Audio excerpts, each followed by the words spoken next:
social theories. The next part of our lecture. One very interesting guy is a botanist. He's not a lawyer.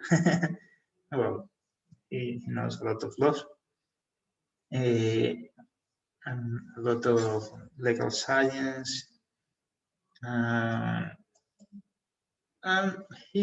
But remember, we are trying to put more empirical methodology to the law, to understand what is the law in an empirical way.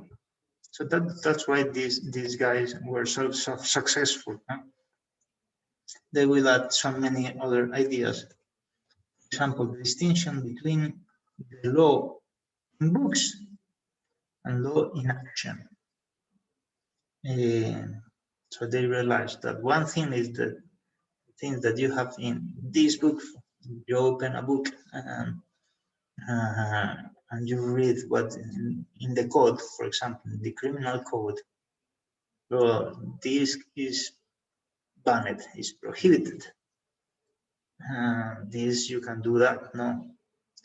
But at the end of the day, no. At the end of the day, the law says clearly the curfew is till that time, no. But if you go, I heard that a story yesterday of a friend of mine.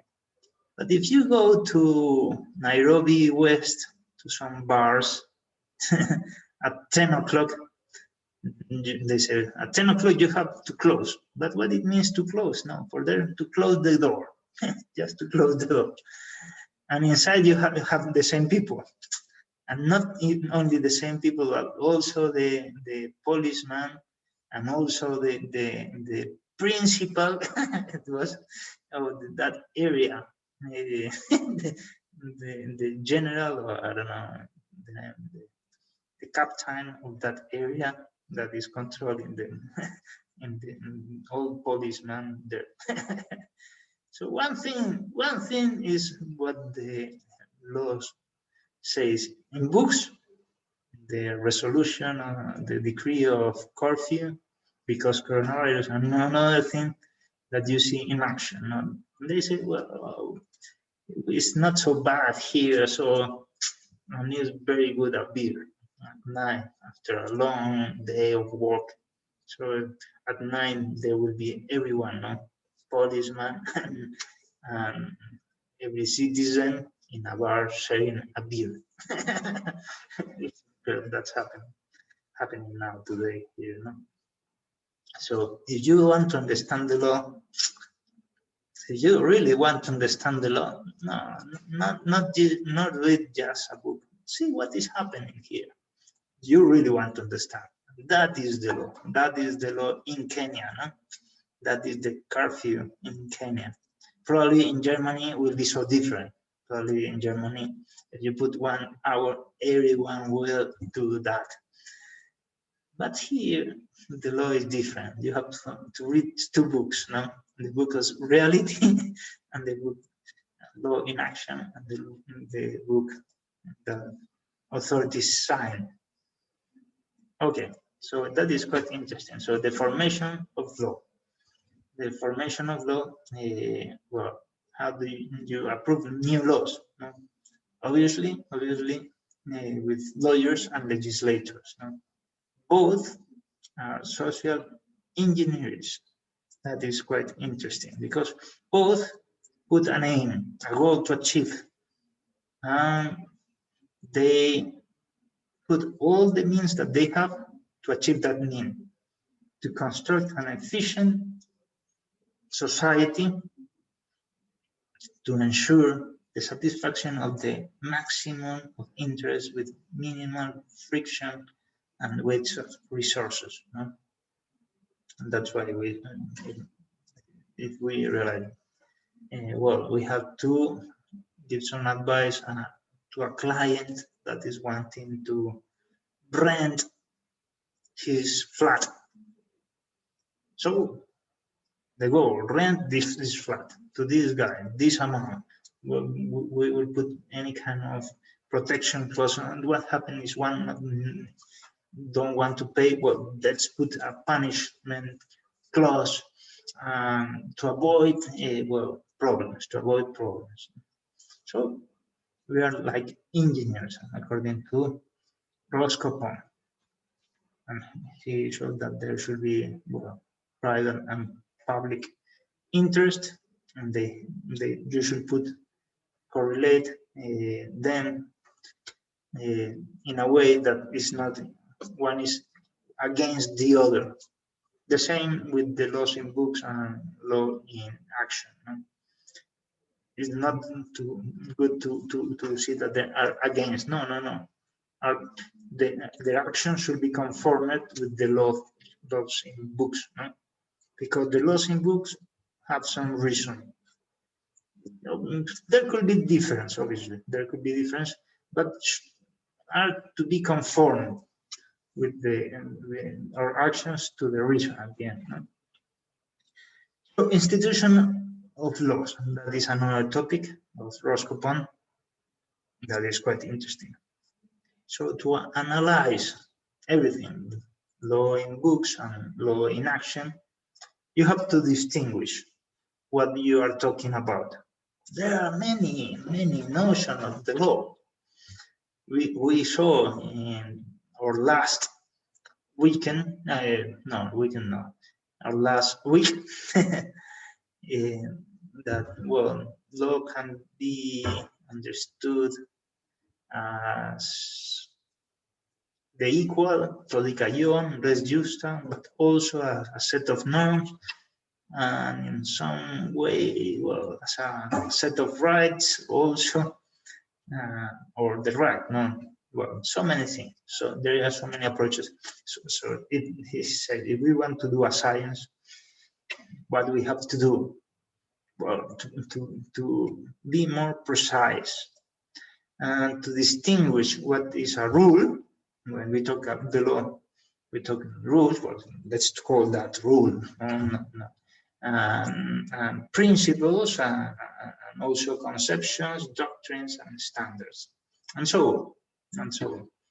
So that's why this effort was called the jurisprudence of conceptions. Later, von Eugen will give the name.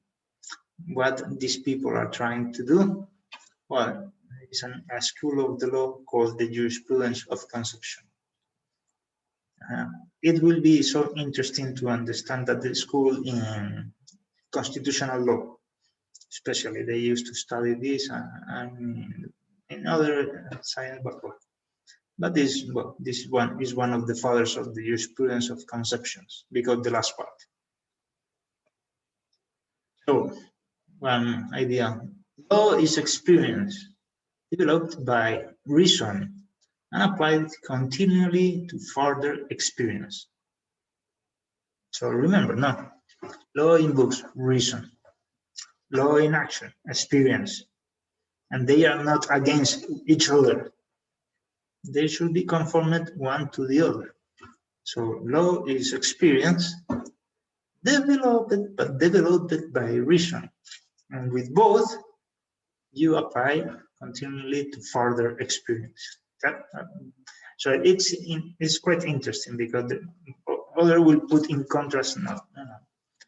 Yeah, well, you understand that there is a law, but we need a beer at night, and probably the policeman also need a beer. Poor guys, not working the whole day. Well, let's meet together in a bar after the curfew. That is reasonable applied to further experience. The experience of a bar, the experience of friendship, the experience of beer.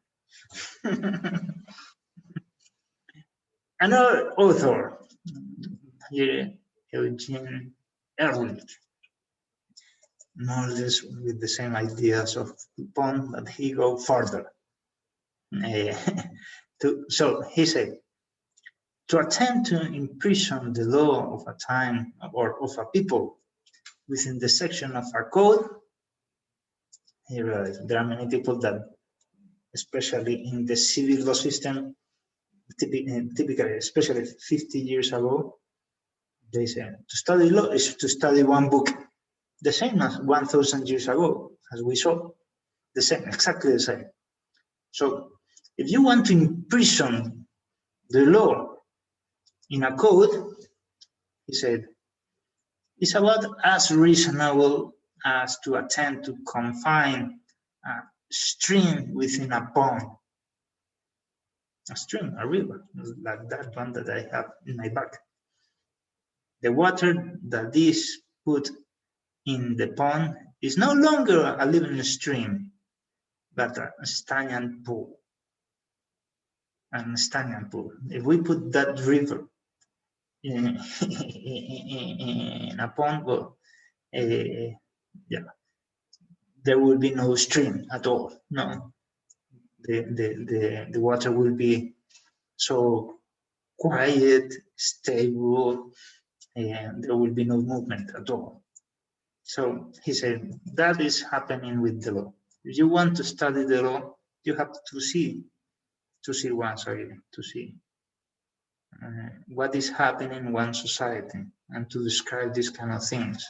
And that is the school of sociology of law. He coined that phrase, the sociology of law. So we have to distinguish two things: the living law and the norms of decision. More as Pond, he said, the books and the law in action is for him is the living law. The law in books could be norms and decisions or many other things. No? But here is something new. I don't know if you realize, movement. Movement.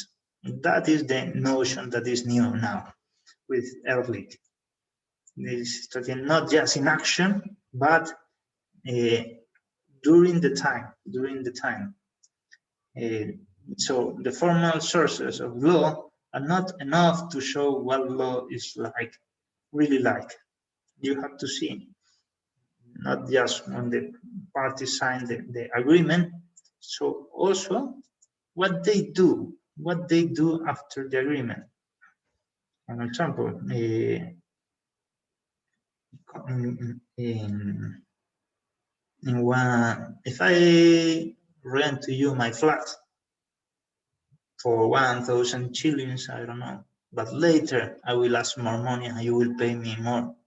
But in the agreement is written just, and later I will ask for some money, and later, because coronavirus, I will ask you no money this month. Well, it is quite clear that you have to pay 1,000 shillings a month. But the living law that considers coronavirus, that considers that you were wealthier in the past, and that's why I was poor, and you paid me a little more because that, and now things change. Well, it's quite different. We have to see the whole history of the both parties to understand better that agreement, what it was about. Yeah, because if we don't know what happened with your life and my life, you are better economically in the past, or now you are worse. Well, we will not understand the law. That is quite interesting. I don't know if you realize that there are many interesting things here. It's following more or less Pond, but putting here an element of dynamicity, movement, of action, more action. Okay. Don't you know who is this guy? For sure you will know. For sure. Don't you? Any one of you remember the name? Yes, Kazungu. Is it Karl Marx? Karl Marx, of course, Karl Marx. Karl Marx, in a very dark period of the humanity, he appeared when so many people suffered a lot under the capitalism, the worst capitalism system at that time. The capitalism that we have now is not compared of that time. No? There were workers without any limit of hours. No? People working on industries, 16 hours a day. There was no limit in the law. So if you want to pay, you should do that. If you want your salary, well, you should do whatever I want with no limits. Now we have a lot of control limits of working hours. There was no social security there. The life of the elders was not so good. So he was against all of that, and that's why he had a lot of success with his theory. One of his early books before he became real Marxist, as we understand Marxism today, was the debate on law of woods. At the very beginning of his career, he wrote in that book about one thing. You see, at that time, there were landowners with a lot of property, a lot of land, and people that have no land at all. And winter in north of Asia and north of Europe was so cold, snow, ice. You can die easily there. No? So people need fire to survive. And people without land used to go to the woods, to the people that are part of the land of a landowner to take some wood. No, but there it was a crime also. No, a crime to robbery things that are not yours. No? So he wrote about that case. He said the wood thief has robbed the forest owner of the wood, but the forest owner has made use of the wood thief to purloin the state itself. We say, well, that is a robbery, yes, but also the landowner is a theft. Why? Because he takes something that is from anyone for just for him. No, more or less the idea. No? After that, he wrote a critique to Hegel's philosophy of right. Hegel talked about many things. Everything is incredible was resolved by Hegel. Also the problem of Trinity, the mystery. Well, it's not in a good way, but he said that he resolved it.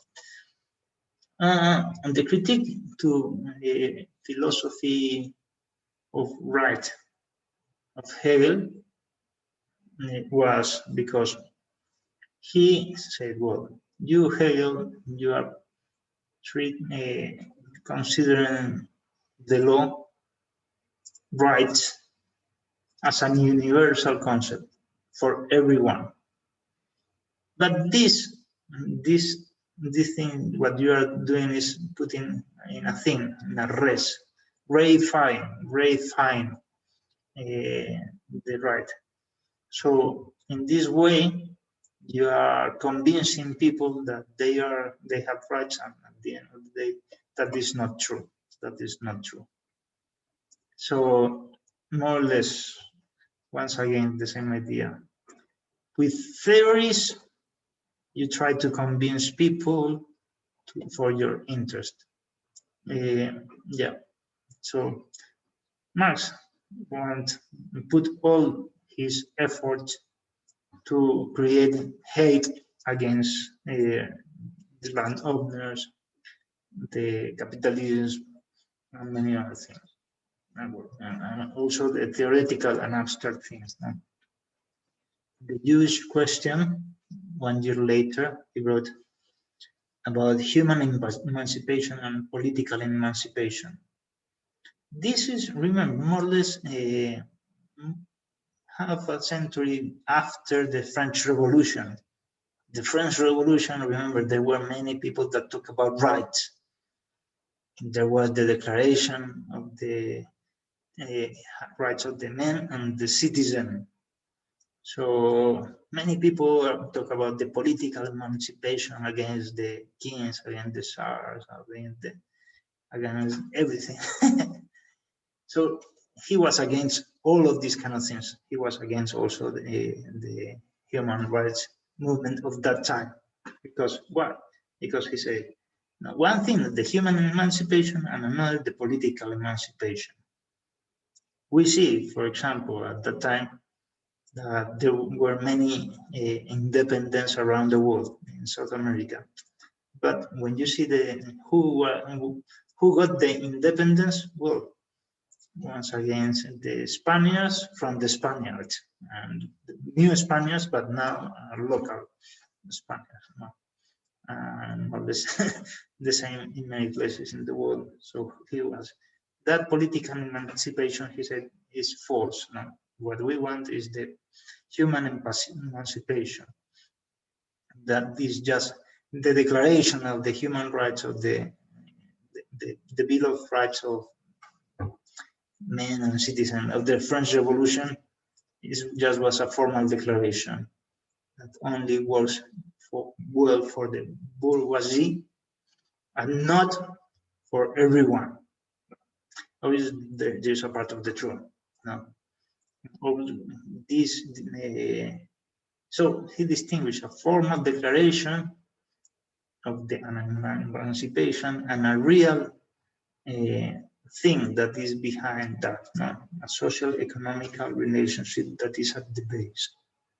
That idea will be developed later, precisely in the Communist Manifesto that he wrote with Engels in 1848. So he said there, no? He put a quite distinction. One is the formal formalities, formal stage, phase, or whatever you want, and other the reality. And she will call that the reality, the basis, and the formal structure, the superstructure. The superstructure. The superstructure is all abstract ideas, theories, the law, the Bill of Rights, and that is superstructure. He identified, and I don't think that this so clever much here. No, he identifies the law with bourgeoisie, and that's why the law is bad. No, more or less. No, it's a superstructure. And the formalization of the capital system is a tool to oppress the base, more or less. It's a tool to oppress the base. And all the state, that the state is the law, more or less, or who puts the law, is a committee for managing the common affairs of the bourgeoisie. So,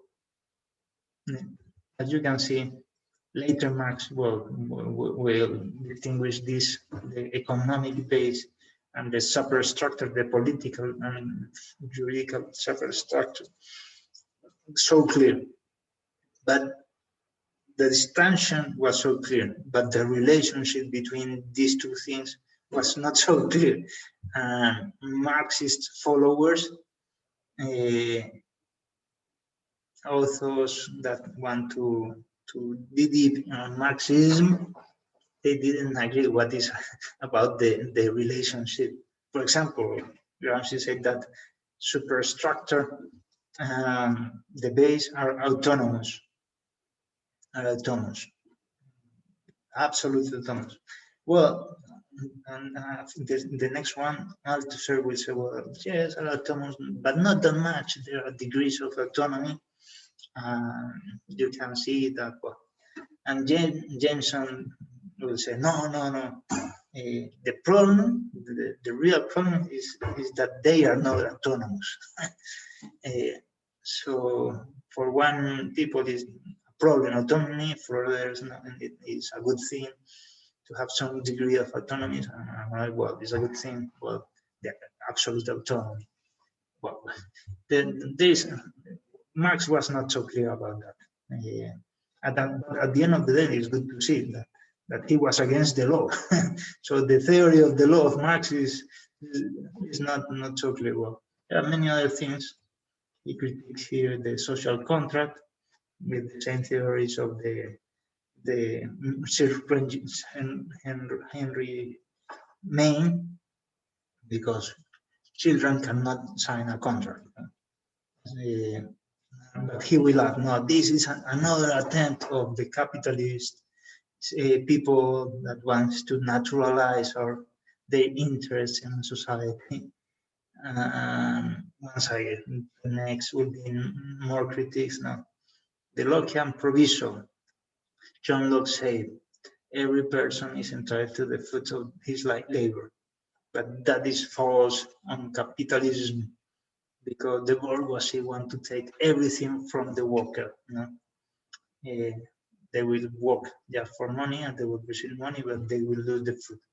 Well, but Marx is a simplification, by the way. It's a simplification. The law is the bourgeoisie, and the state is the capital system. So we have to destroy that. Well, that is not so clear. There are a lot of laws also in the Communist Party, a lot of laws. So he put, well, the history, then will be a transitional state and communism. Another simplification, no? And they took your fruit and they paid. Well, with the payment, you can buy another fruit. You can do whatever you want. No? The problem is if there is no minimum salaries, that is a problem. We have to stop that and to put better conditions on social security and many other things. Another simplistic idea, no. There are rich people and poor people. No, there are middle people. No, middle people, a lot of them. So you cannot say, well, the war, we should create a war between rich and poor. Well, what will happen with the big middle society? No, well, probably it's better to. And what happens if a poor works very hard and got some money? Well, if you got some money, well, we have to kill you. So it's better not to have so much, anyone. Well, in any case, so Marxist jurisprudence, at the end of the day, you have many people now. This is a painting of that revolution that is quite interesting. We will see in human rights with more detail this revolution of the workers. But it's clear that there were many people very bad paid with a lot of problems, and that's why one guy that was against the authorities had a lot of success. This is Lenin declaring the Soviet power at the historical meeting of the Second All-Russia Congress of Soviets. It was a small party, but with a lot of discipline that changed the history of Russia, you know very well. So let's go to another author. Now, don't you know who is? No one. That could be a little difficult. But don't worry, because I will show you the name immediately. Michel Foucault. Foucault was a French philosopher. But remember, at that time, the psychology was developed a lot. And he was also, a philosopher, or a social philosopher also, because he studied society. And once again, what is the law for these guys? To describe what is happening in there. There is a car moving one side, was stopped because there are indeed two jeeps. No? because some elephants are crossing in my back, as you can see. That is the law I have to describe. They are stopped because he's an elephant. And he said, what I see in society, that everyone works and do because they feel that are controlled. So the human body is subjected to a microphysics of powers. What kind of powers? Well, the power of your teachers in your school, in your high school, in your university. I have a lot of power over you. And there are a lot of micro powers also in the factories in your family, you know. Why you don't do that? Because your mother will punish you, your father will punish you. So they have power and you're a product, a result of that. And why you obey the doctor? No, because he has a blue coat, white coat, and he has some power over you. And the hospital, you have to obey. You have to obey. You didn't feel that you have to obey, but they have some power over you, the doctors, and that's why you, as a result, and your psychological result, you will. So for him, everything is a matter of powers, micro powers. No? And society is more or less like the panopticon. What is the panopticon? The panopticon is this. This is a panopticon. A place, pan is all, everything. A place where you can see everything. So, 2-3 centuries ago, Jeremy Bentham wrote that the best way of designing prison is the panopticon. What is the panopticon? More or less a circular or a building in which you can put a tower in the middle, and the guy that is in the middle can see any cell. But take care, you should put black windows, black glass, because they will feel every time that they are seen by the guards. And the guards could be there, but could be not. But people will feel that they are watched every time, and they will act as anyone, as someone is seen. No? So, with that theory, in Cuba, they did some panopticons. You have in some prison a lot of panopticons. This is one of the oldest one. In the middle, you can see the tower, don't you? All cells are open, and they will feel that they are watched, they are controlled. They will do well things, no? This way, because they feel that they are watched, no? You can see. Now we can have new panopticon, no? Google is controlling ourselves every time. Facebook, and the whole society is controlling ourselves every time. And we do things just because people are checking and controlling us with micro powers. No? The doctor or father or professor in the screen today is controlling your mind. What do you think about that? So finally, what is the law? It's one of those powers. It's just one of those obscure form of domination. Everyone loves to feel that they are victims of the system. Here in South America, everywhere. We are victims of, in South America, of the states. No? Why? Because the most powerful is the most powerful country in the world.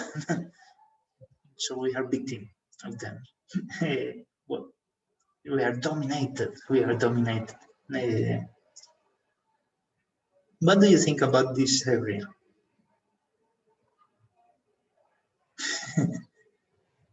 Obviously, they have some part of the truth, but they lack one important thing. This especially theory, no? We have reason.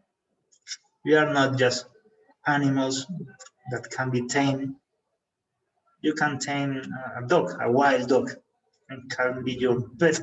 Then you can tame a cat, a wild cat, can be your pet. I saw people with cheetahs time ago, tamed cheetahs living in one house without any problem. So, but people with reason is different. And these guys never believe in love. Why your mother say, you don't put your hand in the fire? because it's not good for you. It's not good for you. And the child, when there is not the mother, will go to the fire and will put, and he will see why his mother said that, because the mother loves that child. No? Why you believe in your high school or on your school teacher? Well, because they show many things that are true. 2 plus 2 is 4, and you with that you can later go and do many business because you know math, no? And they gave you some valuable things. Is worth that, and you believe you. It's not just a matter. Obviously, you will say later, no, 2 plus 2 is 4, but not because there was a power, microphysical powers of your teachers that were trying to convince you for their own sake, no, for their interest. No. Because there are people that really want to help you. Not all, obviously. There will be all people that want to treat you, but there are good people also in this world. Your parents, at least, no, or your brother, or your siblings, or your uncle. I don't know, or your grandpa. I believe in them. So, and I believe in you. That's why I'm teaching here. No, I wasting my time. I think that is worth that to show you, and I showing you many authors. I will give you my point of view, but you are free. You are free. You are not slaves. Of, no, I have to do this. You are free, and you will say, I will accept this and this not. Fine. And I think that this also had one mistake, and I can go further. I expect that you will go farther than me. I expect that. It's normal that. But you should put your effort. So we are free. Foucault means freedom. Foucault means love. Foucault means self-giving of the person. It is that he are more, well, all of us are mostly or less animals, tamed animals. So, and finally, this is a German sociologist, Niklas Luhmann, very famous today. So he saw that in biology there are cells programmed with a principle of life, a plan. I will be this and this and this and this. The autopoiesis program. No? So he applied the theory of autopoiesis to the law.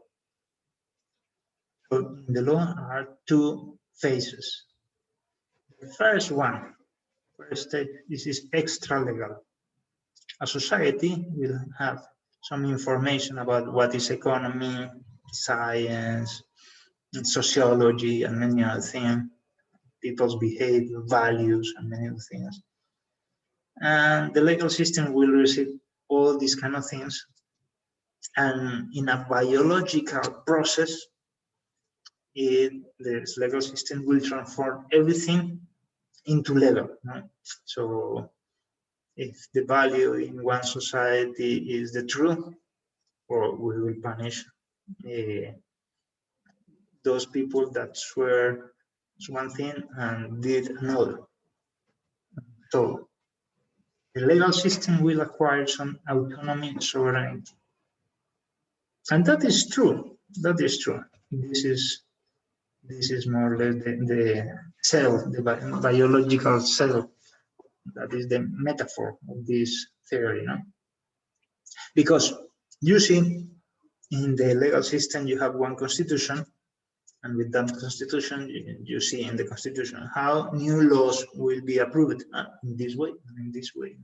This will go to the parliament, that should be approved, then should be approved by the president, and in many places they will include the constitutional court. But that is the way of approving new laws. So the legal system is like a cell that is going somewhere and is producing itself again and again and again and again. And that is true. But what is the problem? That once again, well, what is just a product of a process that nobody knows where it ends, with no aim, with no purpose, no meaning. So that is the problem with this theory. It's true, but it's incomplete, it's partial, a partial theory. Well, we are on time, so we have to finish our lecture of today. We saw many authors. You will read many others, but I think that you will, with these ideas, it will be so easy to understand social, anthropological, and historical schools of jurisprudence. For today, is done.